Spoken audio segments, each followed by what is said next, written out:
हरिओम। जय गुरुदेव। स्वागत है आप सभी का आज के इस विशेष चर्चा में।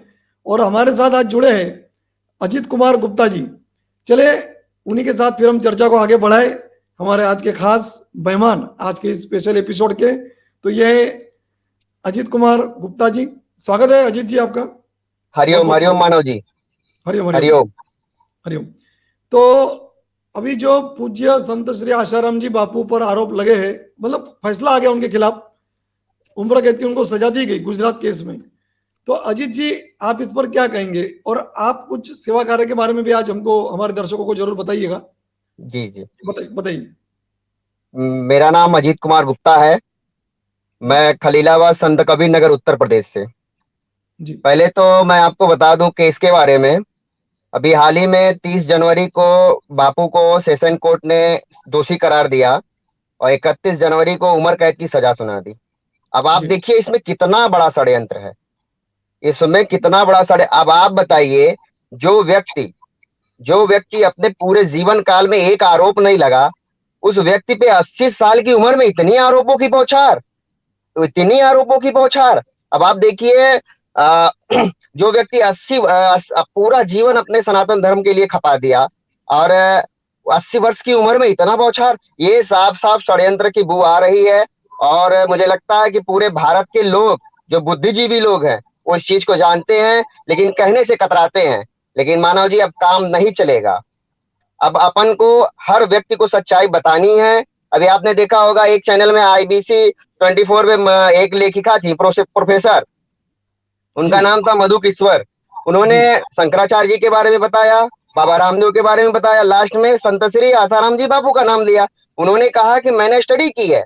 मैं चैनल जी को देख के नहीं बोलती हूँ, मैंने स्टडी की केस को। केस का फाइल मेरे पास आया, मैंने देखा एकदम बकवास केस है, बोगस जी केस है। झूठा उनको फंसाया गया। वो 88 साल की उम्र है उनकी, उनको बेल नहीं दी जा रही है। और ऊपर से ये देखिए, अभी तो माहौल बन रहा था, बापू को बाहर आने का पूरा माहौल बन रहा था। उसी को बिल्कुल मद्देनजर रखते हुए मानव जी, ये 30 जनवरी का गांधीनगर कोर्ट में गुजरात में जो सजा सुनाई गई है, उसी को देख के सुनाई गई है। अब आप देखिए, महिला आती है, वो कहती है मुझे मेरे साथ 2001 में गलत हुआ। 12 साल बाद FIR लिखाती है 2013 में, जब बापू के ऊपर आरोपों का बौछार हो गया। फिर उसके बाद 2014 में वो मीडिया के सामने आती है, कहती है कि मुझे बयान बदलना है, बिल्कुल। बयान बदलना है। फिर उस चीज को सरकार ने, कानून ने क्यों गंभीरता से नहीं लिया? गंभीरता से लेते कैसे? क्योंकि ये तो षड्यंत्र है। जो बापू हम जैसे युवाओं का जीवन बदल दिया। मानव जी, मेरा जीवन ऐसा था 2008 के पहले, मैं बहुत व्यसनी था। मेरे अंदर कौन सा ऐसा ऐप था जो नहीं था? लेकिन बापू से मेरी माता जी 1998 से जुड़ी हैं। जी मैं 2008 से जुड़ा हूं। मैंने बापू से दीक्षा ली हरिद्वार में। जी हरिद्वार में दीक्षा ली, मेरा जीवन इतना बदल गया मानव जी, इतना बदल गया कि जो मैं समाज से विमुख हो रहा था, मैं समाज की मुख्य धारा में जुड़ गया। आज मेरा नाम एक प्रतिष्ठित व्यापारी में होता है। मैं एक संगठन से भी जुड़ा हूँ, जो जय जय। पूर्वांचल उद्योग व्यापार मंडल है, उस जी संगठन से मैं जुड़ा हूँ, उसका मैं सक्रिय कार्यकर्ता भी हूँ। और मैंने जी अपने संगठन के द्वारा पूरे समाज में बापू की सच्चाई बताने का कार्य किया है। और मैं आगे भी बताऊंगा। अभी आने वाली 14 फरवरी मातृ पितृ पूजन दिवस के निमित्त मैं अपने यहाँ के जनप्रतिनिधियों को बुलाऊंगा। मैंने तुलसी पूजन दिवस में जनप्रतिनिधियों को बुलाया, मैंने उन्हें बताया। वो कहने लगे, अरे ये इस चीज को तो मुझे पता ही नहीं था। देखिए मानव जी, अब जो साधक निराश हो रहे हैं, उनको निराश होने की आवश्यकता नहीं है। क्यों? बिल्कुल क्योंकि बिल्कुल। प्रकृति ने बापू को ही चुना है। आप देखिए, ऐसे बड़े बड़े बहुत संत महात्मा हैं, बहुत ऐसे कथाकार हैं, लेकिन बापू को ही इसलिए चुना गया है क्योंकि वो सत्र के प्रहरी बन के आगे बढ़ेंगे। और उसमें हर एक प्रत्येक का साधक का सहयोग होना चाहिए। अब हम अपन को ये करना है कि सच्चाई लोगों तक पहुंचानी है। केस की सच्चाई, क्या सच्चाई है? केस में कुछ भी नहीं है मानव जी, बिल्कुल केवल मीडिया ट्रायल पे जजमेंट आ रहा है। अभी आपने देखा होगा, वो धनंजय देसाई जी ने कहा, उन्होंने कहा कि अगर जज का नार्को टेस्ट किया जाए जी। तो वो खुद कहेगा कि मैंने जजमेंट नहीं दिया, मेरे पास एक स्क्रिप्ट आई है, मैं वो पढ़ के सुना रहा हूँ। देखिए बस। सत्यता तो जी। है मानव जी, हाँ सत्यता सर। तो है। लेकिन बिल्कुल कहीं ना कहीं बहुत ऐसे साधक हैं, हम बहुत साधकों से हमारी बात होती रहती है, वो कहते हैं कि कुछ लोग ऐसे बोलते हैं, कुछ लोग ऐसे बोलते हैं। देखिए, इस तरह से अगर आप भटकेंगे, परेशान होंगे, तो काम नहीं चलेगा। अब निर्भयता से आगे आना पड़ेगा। देखिए 2013 में बापू के ऊपर केस लगा तो सोशल मीडिया का जमाना नहीं था मानव जी, नहीं, बिल्कुल नहीं था। अगर सोशल मीडिया का जमाना होता तो जन जन तक, लोगों तक सच्चाई पहुंचती। अभी मैं 2 दिन पहले बात हो रही थी तो उन्होंने कहा शंकराचार्य जी पे आरोप लगा, मुझे पता ही नहीं था। अब बताइए आप, 2004 में जब शंकराचार्य के ऊपर आरोप लगा बताइए, था। बताइए ना हाँ, अजीत जी, कईयों को नहीं पता ये बात, तो कईयों को नहीं पता है। नहीं पता, आप बताइए। तो कहीं ना कहीं ये कमियां हैं। अब 2004 में शंकराचार्य जी पे आरोप लगा, बापूजी सड़क पे आए, पूरी भाजपा सरकार, चाहे वो अटल बिहारी वाजपेयी जी हो, जॉर्ज फर्नांडिस हो, पूर्व प्रधानमंत्री चंद्रशेखर जी हो, सब उस मंच पे आ गए और उनको बिल्कुल निर्दोष बरी करना पड़ा शंकराचार्य जी को।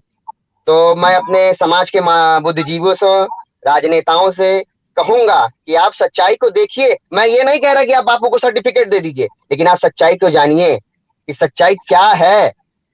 आखिर क्यों इतना षड्यंत्र हो रहा है एक संत के पीछे? वो भी 88-86 साल की उम्र में है वो, उनको बेल नहीं दी जा रही है। 10 साल लगभग, 9 साल कुछ महीने हो गए होंगे मानव जी, बिल्कुल, 9 साल लेकिन उनको 5 महीने बेल हो नहीं गए। दी जा रही है। जी, बेल नहीं दी जा रही है। ये सड़ा सदा षड्यंत्र की बू सबको पता है, लेकिन कोई बोलना नहीं चाहता है। लेकिन अब बोलना पड़ेगा, इसलिए बोलना पड़ेगा, नहीं तो फिर आने वाले इतिहास में लिखा जाएगा हिंदुओं की कायरता को, बिल्कुल हिंदुओं की कायरता को लिखा जाएगा। लेकिन हम सनातनी हैं, हम भगवान राम के आदर्श को मानने वाले हैं, हम उसी पे चलेंगे। बिल्कुल, बहुत बढ़िया, बहुत ही सुंदर बात कही, बहुत बढ़िया बात इन्होंने कही है अजीत जी ने, कि इतिहास में लिखी जाएगी हिंदुओं की कायरता। और इसलिए अभी हम सबको जागना पड़ेगा। सोए हिंदू अधिकतर आज भी, जैसा इन्होंने कहा कि 2004 में शंकराचार्य जी पर आरोप लगे, उनको कारावास भी हुआ कुछ महीनों तक। वो भी आज कई हिंदुओं को पता नहीं है, जो कि हिंदू, हमारे हिंदू धर्म के, हमारे सनातन धर्म का इतना बड़ा पद माना जाता है शंकराचार्य। तो देखिए ये स्थिति है। और आज है मीडिया, सोशल मीडिया का अभी ये युग है, सोशल मीडिया का ये जमाना है। तो इसका पूर्णतः उपयोग करते हुए हमें जन जन तक सच्चाई को पहुंचाना पड़ेगा। जैसे अजीत जी आज खुलकर यहाँ आकर बोल रहे हैं, हम सबका ये दायित्व है, हम सबका ये कर्तव्य है कि हम सब खुलकर आकर सामने बोले और जन जन तक सच्चाई को पहुंचाए। जी, तो प्रत्येक सनातनियों का कर्तव्य है। मैं ये नहीं कह बिल्कुल रहा हूं कि आप बटे रहिए। देखिए, मानव सनातन केवल ये कहता है कि केवल सनातन में एक जात होती है, मानवता की जात। वो जी, किसी भी धर्म का हो, हिंदू हो, मुस्लिम हो, सिख हो, ईसाई हो। बापू ने कभी किसी के प्रति कुछ कुछ कहा नहीं है, ना ही कोई भेदभाव कहा किया है। उन्होंने केवल कहा है कि इस धरती पे कोई जात है तो वो मानवता की जात है। अभी ये मातृ पितृ पूजन दिवस की बात चल रही है, तो उसमें एक अपने मुसलमान भाई भी आए थे, उनका नाम था इरफान, वो जी, पत्रकार भी थे। बापू ने उनको ऐसे निगाह भर के देखा, वो भावुक हो गए। देखिए, बापू की पवित्रता देखिए। एक मुसलमान, हमारा मुसलमान भाई, वो इतना भावुक हो गया, इतना भावुक हो गया कि बापू के सामने कुछ बोल ही नहीं पा रहा। बापू ने उससे कहा, ये हमारी विरासत है, हमारे अब्बाओं की, हमारे बाप दादाओं की। तो बापू ने कहा, पिताजी कहाँ है तुम्हारे? उन्होंने कहा कि मेरे पिताजी तो नहीं है। नाम उनका जलालुद्दीन रोमी था। बापू ने कहा, मैं खुदा की कसम खा के कहता हूँ, जलालुद्दीन रोमी की मैं कथा बताता हूँ। तो वो मुसलमान भाई भावुक। देखिए, आपने देखा होगा मानव जी, बापू का विरोध करने वाले मुसलमान नहीं है, वो अपने सनातनी हैं। तो ये जो विदेशी षड्यंत्रकारी, इनकी मानसिकता यही है कि अपने सनातनी में, देखिए, अपने हिंदू धर्म का जो नींव मान लीजिए, अपने हिंदू धर्म, सनातन धर्म की नींव संतों होते हैं। तो जी, इन संतों को बदनाम, देखिए, इनकी सोच यही है कि हिंदू समाज में जो संतों की मान्यता है इसको रद्द की जाए, ये अपने आप बिखर जाएंगे। क्योंकि संत, सनातन सनातन धर्म ही एक ऐसा धर्म है जहां हिंदू एकत्रित रहते हैं, और जहां से हमें लगता है कि ऐसा कोई सनातनी नहीं होगा कि जो इस बारे में जानता ना हो, बापू के केस के बारे में, लेकिन बोलना नहीं चाहता है। मैं सभी सनातन प्रेमियों से कहूंगा कि आप आगे आइए, अन्यथा अन्यथा बिल्कुल इतिहास में फिर वही दोहराया जाएगा जो मुगल काल अंग्रेजों ने दोहराया था।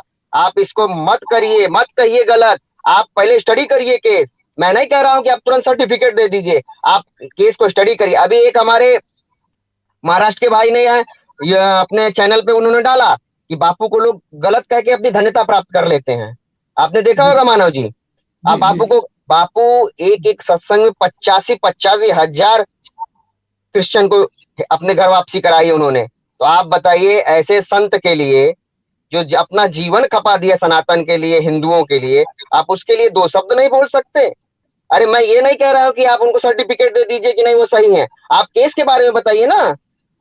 केस के बारे में बताइए कि लड़की है उत्तर प्रदेश की, घटना बताती है मध्य प्रदेश की, एफआईआर दिल्ली में होता है, 5 दिन के बाद होता है।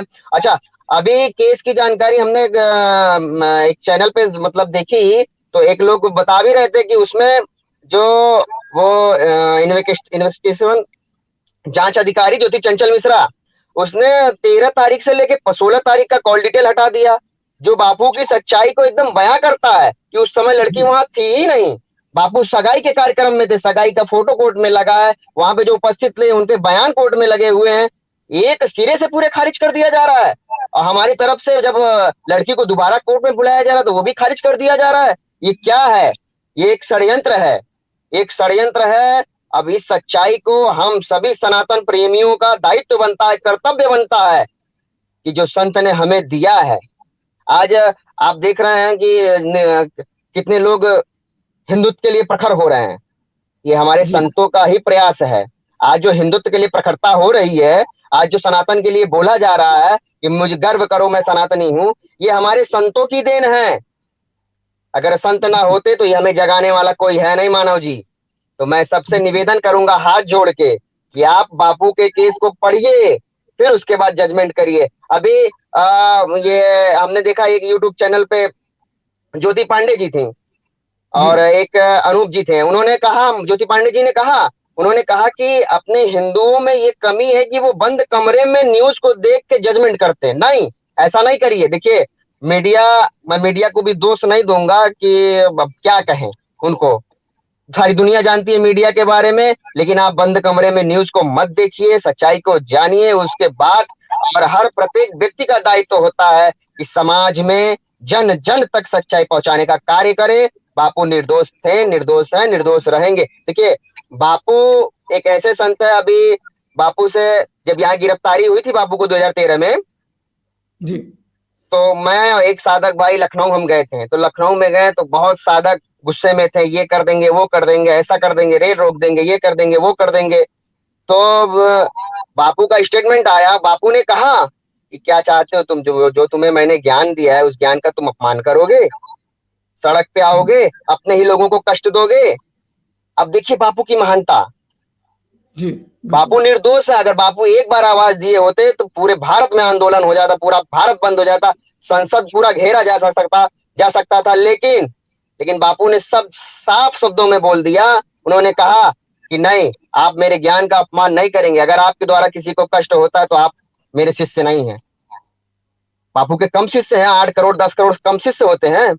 बिल्कुल एक आवाज पे बापू के पूरा भारत बंद हो जाता था। लेकिन बापू ने ऐसा नहीं कहा, बापू ने कहा अगर मेरा कोई कुप्रचार करता है तो मैं चाहूंगा उसकी भी निंदा ना हो। ऐसी सोच रखने वाले बापू थे। बापू कहते थे सबका मंगल सबका भला हो। बापू स्वयं कह रहे हैं कि अगर मेरी कोई निंदा करता है तो उसकी भी निंदा ना हो। वो बार बार अपने सत्संग में कहते हैं, निंदा किसी की हम किसी से भूल कर भी ना करें, ईर्ष्या कभी भी हम किसी से भूल कर भी ना करें, सत्य बोले झूठ त्यागे आपस में मेल करे। ऐसे बापू को आप कह रहे हैं कि ऐसे थे? सोचिए सनातनियों, सोचो सोचो। अभी आपने देखा होगा बाबा बागेश्वर धाम, मानव जी, बिल्कुल जी 300 घर वापसी कराने पे उनकी क्या हाल हो गई। वो अपने व्यासपीठ से रोने लगे, उन्होंने कहा कि मैं अपने सनातन के लिए कार्य कर रहा हूं, इसलिए मुझे घेरा जा रहा है। बापू ने तो लाखों लाखों 14-14 15-15 लाख लोगों को घर वापसी कराई है, चाहे वो मकान बनवा के दिए हो, गरीबों में भंडारा किया गया हो। बापू कहते हैं कि दिवाली के दिन अपने घर दिया जलाने से पहले बगल में झांक के देखो, ऐसा तो नहीं है कि वहां दिया ना जला हो, वहां कोई अभावग्रस्त हो। अगर वो अभावग्रस्त है तुम दिवाली तुम्हारा मनाना बेकार है।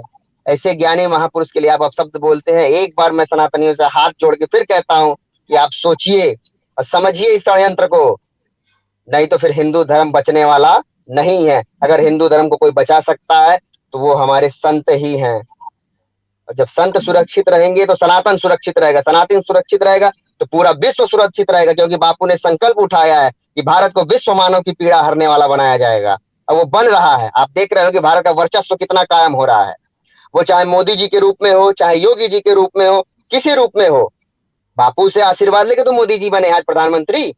जी आप देखिएगा, हम विश्व हिंदू परिषद के अंतर्राष्ट्रीय उपाध्यक्ष अवधेश जी थे, उन्होंने कहा मेरा जीवंत देखा हुआ है, बापूजी आए थे, अटल जी के सर पे हाथ रखा, ये अटल जी उसी बार प्रधानमंत्री बने। बापूजी सिद्ध संत थे, सिद्ध संत हैं और सिद्ध संत रहेंगे। उनके प्रति पहले क्या राय थी, अब क्या राय है, ऐसा कुछ नहीं है। बापू सिद्ध संत हैं, इतने बड़े पद पे रहते हुए उन्होंने इस सच्चाई को बताई है। जी तो मैं चाहूंगा आप सभी सनातनी समझें इस बात को। अब आप देखिए जैसे अगर मेरे पिताजी अगर कारावास में जाते हैं तो मैं हर संभव कोशिश करूंगा उनको बाहर लाने के लिए। अब मेरे पिताजी भी कारावास में, मैं भी कारावास में, तो कोई नहीं बचेगा बोलने वाला। मानव जी समझिएगा बात को मैं क्या कहना चाह रहा हूँ। बिल्कुल बिल्कुल अजीत जी तो बराबर। अब देखिए, समाज को बापू ने बहुत कुछ दिया है, अब समाज का दायित्व बनता है, हम साधकों का फर्ज बनता है कि बापू के लिए कुछ करें, उनकी सच्चाई जन जन तक पहुंचाएं। अब तो सोशल मीडिया का एक प्लेटफॉर्म मिल गया है, बिल्कुल पहले तो हमारे पास कुछ नहीं था, हम क्या करें क्या ना करें, आपस में साधक संघ बातचीत भी नहीं करने के लिए तैयार रहते थे। लेकिन अब तो सब साधक संगठित हो गए, एकत्रित हो गए हैं। अब मैं चाहूंगा मानव जी जैसे चैनलों पे आप आइए, अपनी बात को रखिए, जन जन तक सच्चाई को पहुंचाया जाए। विजय निश्चित ही सत्य की होगी और होके ही रहेगी। जी जी बहुत बढ़िया। तो ये हमारे साथ आज अजीत कुमार गुप्ता जी, एक बहुत ही बढ़िया बात इन्होंने कही कि अभी हम सबका ये दायित्व है कि जन जन तक सच्चाई पहुंचाना है, और निश्चित हमारा ये मंच आप सबके लिए खुला है, तो आप हमसे संपर्क कीजिए और इस तरीके से बात रखिए जैसे आज अजीत जी ने रखी है। तो बहुत बहुत धन्यवाद, बहुत बहुत साधुवाद अजीत जी। हरिओम हरिओम। हरिओम हरिओम, जय गुरुदेव। जय गुरु।